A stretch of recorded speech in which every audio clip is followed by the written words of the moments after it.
C'est sûr que tu m'autorises à aller Recouvre-le, hein. Symboliquement, il faut. Du coup, j'ai l'impression de tuer le père. En plus, ça fait plein de détails, je m'en veux vraiment.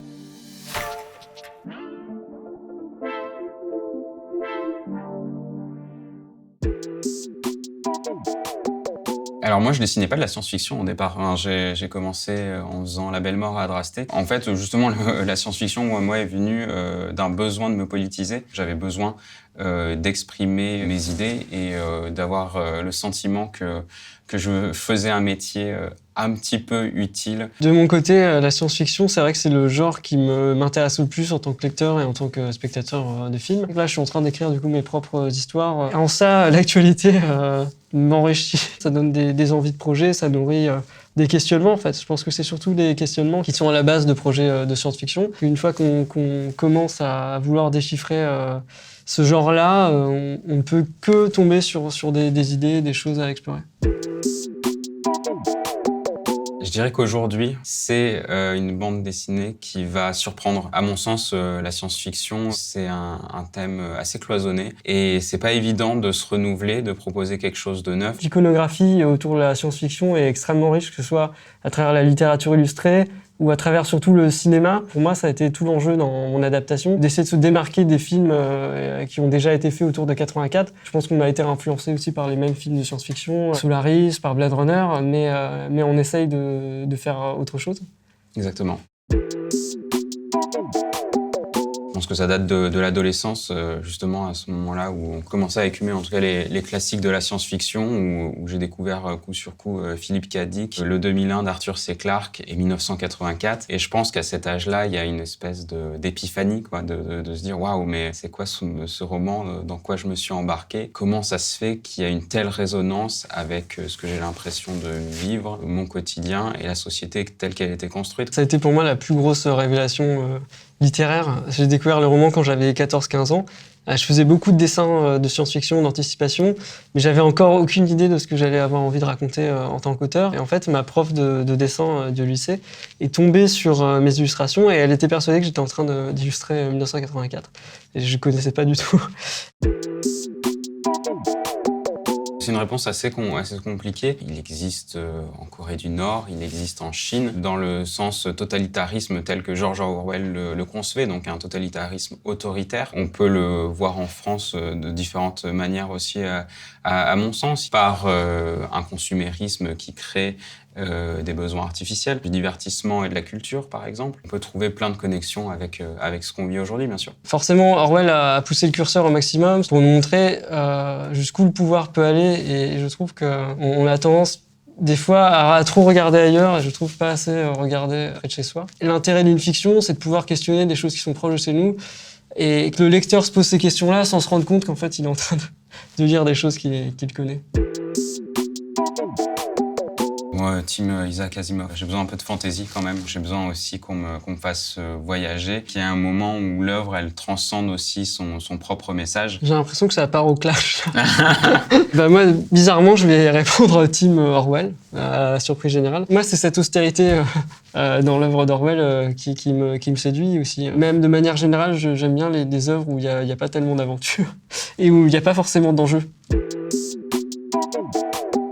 Team Cyberpunk, ouais, Team Cyberpunk, bien sûr. Je pense que la dystopie, ça m'a énormément nourri. J'ai trouvé dedans probablement une raison d'écrire. Et encore une fois, le cyberpunk, là où ça me plaît, c'est qu'on crée un univers aussi. Moi, ça va être l'inverse. Plutôt dystopie. Le cyberpunk, c'est pas un univers qui m'attire. Justement, j'aime pas les univers complètement inventés ou auxquels je peux pas me raccrocher. Et ce que j'apprécie justement dans la dystopie, c'est de pouvoir mettre des choses que je connais, mais les déplacer dans un univers complètement fictionnel. Je trouve que ça permet de changer le regard qu'on a sur les choses. Ma première claque en bande dessinée, c'est La jeunesse de Picsou de Don Rosa. C'était un peu les seules choses qui m'étaient accessibles, moi, du haut de mon jeune âge. Et je pense que ça a été là le déclic, en fait, ouais, de me dire c'est un médium assez subtil Et ça m'intéresse du coup d'aller plus avant vers des lectures qui sont destinées un peu plus à des adultes. Alors pour moi, ça va être une référence un peu moins optimiste. Ça va être La Foire aux Immortels d'Enki Bilal. C'est à travers Bilal que j'ai découvert tout un pan de littérature de bande dessinée pour adultes, qui est à la fois très pictural et aussi narratif. C'est quelque chose qui est toujours sur la brèche. Des fois, je suis obligé de me freiner parce qu'il faut pas que ça ralentisse la lecture, justement. Je dirais Patience de Daniel Klaus. C'est un auteur que j'apprécie beaucoup parce qu'il a, je trouve, un ton très singulier dans sa manière déjà de mettre en image et aussi surtout de raconter des histoires. Ça parle de voyage temporel, donc il y a beaucoup de basculements et c'est quelque chose que j'aimerais beaucoup explorer dans la SF, les voyages dans le temps. C'est une de mes lectures les plus récentes. C'est Baume du Tigre de Lucie Kemener. C'est l'histoire d'une famille immigrée asiatique qui vit en France sous la coupe d'un patriarche très sévère. Et puis il y a toute cette histoire d'émancipation, de culture très prégnante qui oblige à une forme de traditionnalisme. Et donc cette émancipation vis-à-vis du traditionnalisme, je conseille fortement. Voilà, le but de ce genre d'exercice, c'est de ne pas se foirer, sachant que dessiner vite, c'est pas la première qualité d'un dessinateur, mais normalement, ça devrait bien se passer.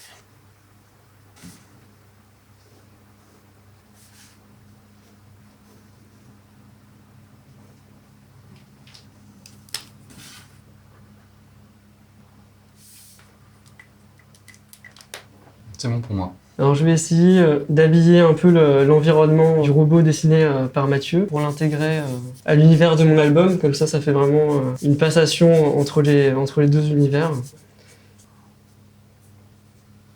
C'est sûr que tu m'autorises à aller recouvre-le, hein. Symboliquement, il faut. Du coup, j'ai l'impression de tuer le père. En plus, ça fait plein de détails, je m'en veux vraiment. C'est vrai que dans mon album, j'ai habillé mes personnages avec beaucoup de grands manteaux comme ça, avec des traits noirs assez épais. Et à contrario, Mathieu a fait plein de petits détails.